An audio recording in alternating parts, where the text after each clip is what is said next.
Hello everyone, welcome to IGNOU Vidya. हम पढ़ रहे हैं बीपीए 102 पब्लिक एडमिनिस्ट्रेशन और ये सीरीज़ का पार्ट 10 है, जिसके अंदर हम यूनिट 2 को डिस्कस कर रहे हैं ब्रिटिश एडमिनिस्ट्रेशन 1757 से लेके 1858 तक का।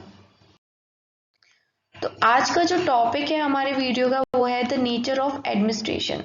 ब्रिटिश एडमिनिस्ट्रेशन का नेचर कैसा था ये देखेंगे। Characteristic features of east India company, जैसे कि आपको पता है कि पहले ईस्ट इंडिया कंपनी आई थी हमारे यहाँ पे व्यापार करने के लिए, ब्रिटिशर्स आए थे।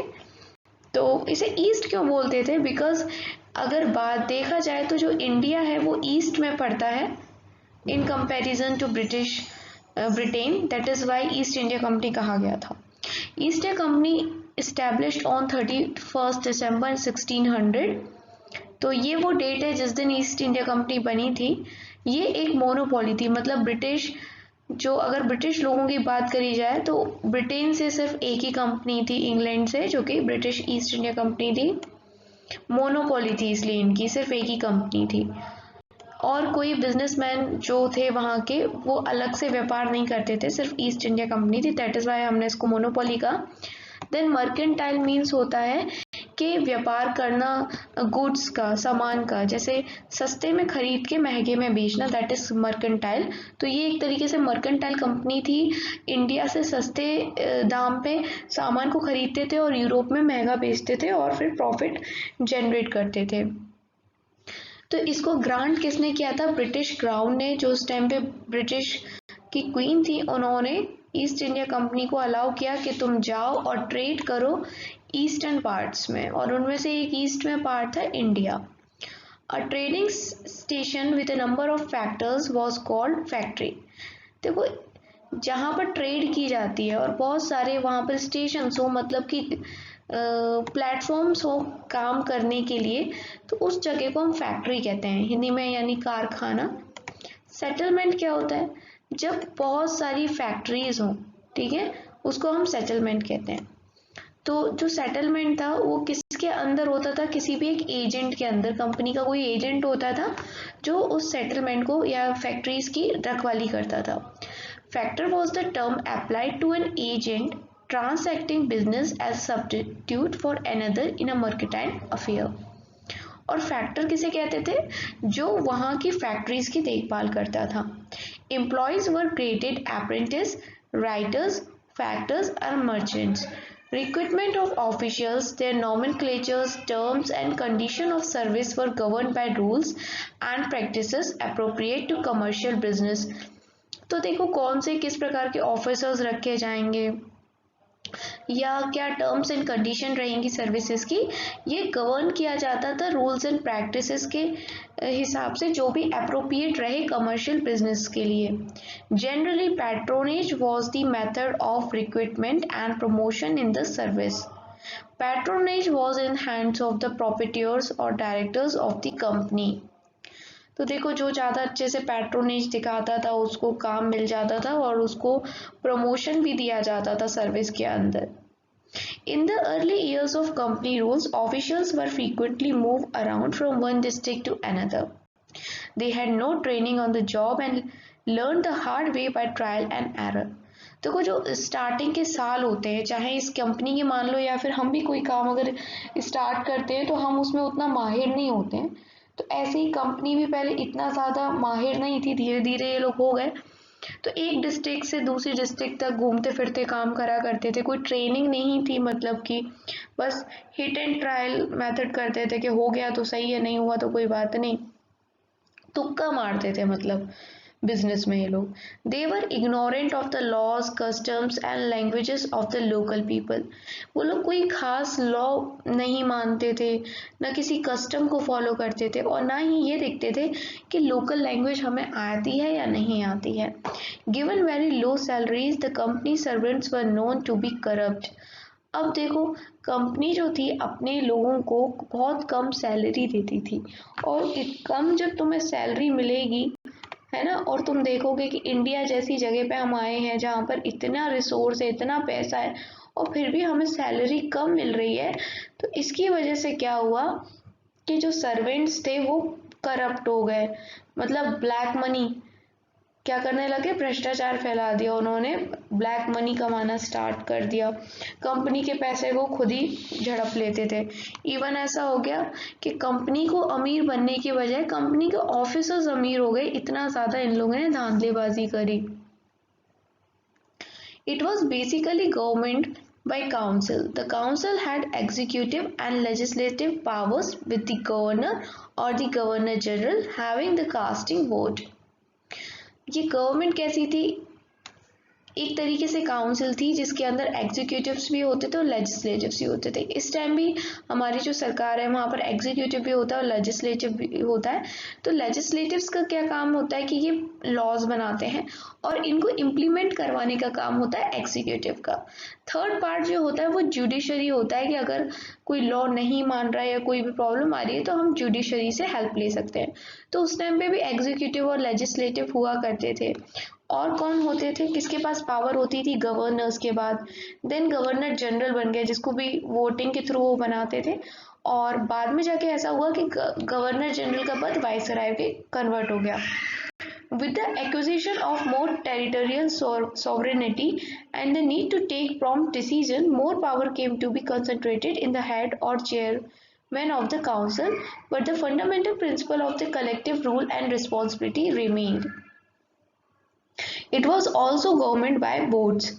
तो जैसे जैसे ये ज़्यादा से ज़्यादा टेरिटरीज को अपनाने लगे, और सॉवरेनिटी का मतलब होता है कि सुप्रीम है, मतलब ये किसी और की सलाह मानने के लिए बाध्य नहीं है, अपनी मर्जी के मालिक है, सॉवरेन है। जैसे इंडिया है, इस पे इंडिया पे किसी और की हुकूमत नहीं चलती। कि ये काउंसिल की तरह काम करते थे। हाँ वेट, मैं आपको जैसे इंडिया का बता रही थी, तो इंडिया एक सोवरेन कंट्री है। तो सोवरेन का मतलब ये होता है कि भले हम यूनाइटेड नेशंस के भी बहुत सारे प्रोग्राम में, यूनाइटेड नेशन का हम एक मेंबर हैं, है ना, और बहुत सारी चीज़ों का हम मेंबर हैं, लेकिन यूनाइटेड नेशन ये नहीं कह सकता कि तुम ये ही करो। इंडिया अपने आप में सॉवरेन है, यानी कि हम अपनी मर्जी से अपनी कंट्री को रन करेंगे, कोई और कंट्री हमारे ऊपर हुकूमत नहीं कर सकती है। अब देखो, जैसे कि ये काउंसिल है तो काउंसिल का हेड भी है जिसके पास काफ़ी सारा पावर होगा। काउंसिल का हेड है चेयरमैन।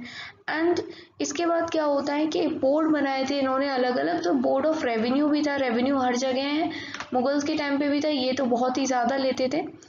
तो जिसकी बहुत लिखा है कि बैड एंड लॉन्गेस्ट हिस्ट्री है रेवेन्यू की। क्यों? क्योंकि इन्होंने रेवेन्यू लेने के लिए बहुत ज़्यादा गरीब किसानों का शोषण किया था।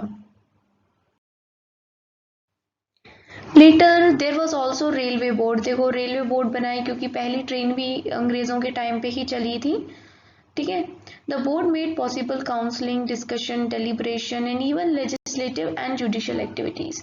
तो जो बोर्ड बनाते थे, आपने अभी भी सुना होगा कंपनीज में बोर्ड ऑफ डायरेक्टर होते हैं वगैरह, ये लोग क्या करते हैं, तो कुछ लोग होते हैं जो कि काम करते हैं उस पर्टिकुलर डिपार्टमेंट से रिलेटेड, चाहे कोई भी काउंसलिंग करनी हो या कुछ डिस्कशन करना हो, है ना, विचार विमर्श करना हो, लॉज बनाने हो, या जो भी काम होता है वो बोर्ड ऑफ मेंबर्स करते हैं।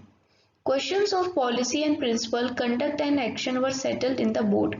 तो जो भी पॉलिसी है, सिद्धांत है, नियम कानून जो भी होता है वो सब बोर्ड में सेटल किया जाता है। अगर कोई प्रॉब्लम होती है तो बोर्ड के लोग उसको रिजॉल्व करते हैं। It was a government by record. When transactions were commercial, records were brief and manageable. देखो, जब ट्रांजैक्शंस कमर्शियल होते हैं और रिकॉर्ड्स छोटे और मैनेजेबल होते हैं, ठीक है, बट पॉलिटिकल डीलिंग्स में record keeping cumbersome and voluminous. लेकिन जब बात आ जाती है राजनीति की तो वहीं रिकॉर्ड थोड़े डिफ़िकल्ट हो जाते हैं और उनकी वॉल्यूम बढ़ जाती है। लेकिन अगर सिर्फ कमर्शियल बात की जाए तो रिकॉर्ड बहुत ब्रीफ होते हैं और इजीली मैनेज करे जा सकते हैं। Notes, minutes, dispatches and reports became an integral part of British. तो ब्रिटिश के टाइम के बहुत सारे नोट्स हैं, रिपोर्ट्स हैं जो मिले हैं, आज भी म्यूजियम्स में रखे हैं। All this was in necessary because only through written reports and records could control be exercised by officials in the governmental hierarchy. अब रिपोर्ट्स और रिकॉर्ड्स इसलिए भी रखते थे ताकि पता चले कि क्या हो रहा है और पहले कैसे कैसे काम किया है। अब कोई मान लो नया अफसर आएगा तो उसको पता होना चाहिए कैसा चलता आ रहा है।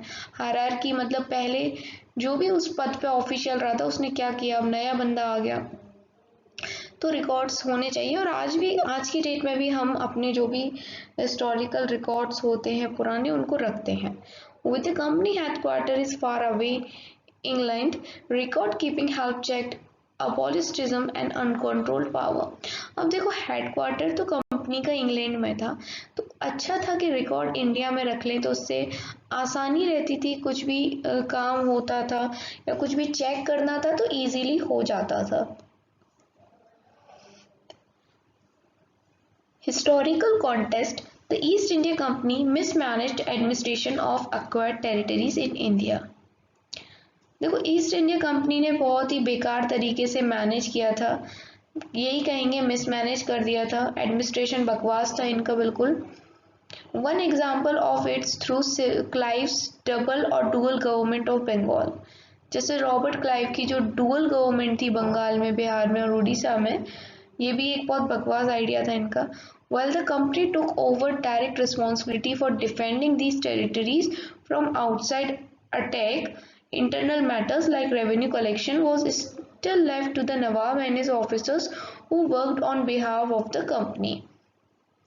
कंपनी ने क्या करा था कि पूरी डायरेक्ट रिस्पॉन्सिबिलिटी ले ली थी कि अगर बाहर का कोई आदमी कोई आपकी टेरिटरी पे अटैक करेगा तो हम आपको मनाएंगे, जब मतलब बचाएंगे। जबकि जो इंटरनल मैटर होते थे जैसे कि रेवेन्यू कलेक्शन, वो सब जो अंदर के नवाब थे ना उन पे छोड़ रखा था। नवाब गरीब किसानों से जो भी था वसूली कर लेते थे टैक्स की, और फिर नवाब किसको दे देते थे, ईस्ट इंडिया कंपनी के ऑफिशियल्स को दे देते थे, और उनमें से एक हिस्सा नवाब को दे दिया जाता था। This was because the company did not know the local custom and practices and felt comfortable leaving the existing system of revenue collection intact.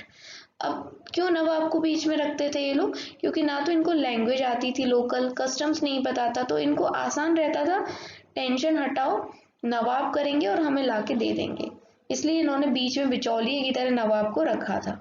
But this resulted in exploitation of the worst kind x maximum revenue was extracted from the people. But ये बहुत ही ज़्यादा शोषण हुआ इससे गरीब किसानों का, क्योंकि इनको क्या चाहिए था, ज़्यादा से ज़्यादा रेवेन्यू चाहिए था, और बेचारा आदमी जिस पे खाने के पैसे नहीं हो कहाँ से रेवेन्यू लाएगा, तो बहुत ही ज़्यादा दुर्दशा हुई लोगों की। दो it was done in the name of company which got a bad name on this account, the Nawab and his men pocketed a lot and grew rich at the cost of the company। ये सब होता था company के नाम पे और company का नाम भी खराब हुआ।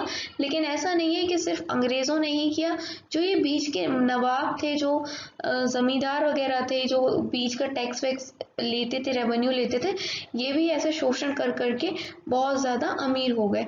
ये तो पुरानी जो मूवीज बनती थी उनमें भी तो एक लाला सा होता था, और गरीब हीरो उस पे या गरीब हीरो की माँ उस पे गिरवी रख के जमीन लेने जाती थी, फिर वो चुका नहीं पाती थी तो उसकी पूरी सारी जमीन वो लाला हड़प लेता था। तो ऐसी मूवी इसलिए बनती थी क्योंकि ये रियलिटी है, ऐसा बहुत ज्यादा हुआ है। मिलते हैं नेक्स्ट पार्ट में। अब देखो ये आपको हो सकता है थोड़ा कम समझ में आया हो, ये अभी इंट्रोडक्शन चल रहा है, धीरे धीरे और बहुत इंटरेस्टिंग चीजें आने वाली हैं, क्योंकि हम हिस्ट्री नहीं पढ़ रहे, सो परेशान मत होना। हम क्या पढ़ रहे हैं आपको पता है ना, हम पढ़ रहे हैं एडमिनिस्ट्रेशन। अभी जो आगे कॉन्सेप्ट आएंगे वो एकदम प्रेजेंट से रिलेटेड आएंगे, यूपीएससी के बारे में भी बताऊंगी मैं आपको, तो बहुत मजा आने वाला है, डोंट वरी। ये छोटी छोटी से वीडियोस हैं, ऐसे ही निकल जाएंगे और जल्दी से फिर हम अच्छे नए टॉपिक्स पे आ जाएंगे।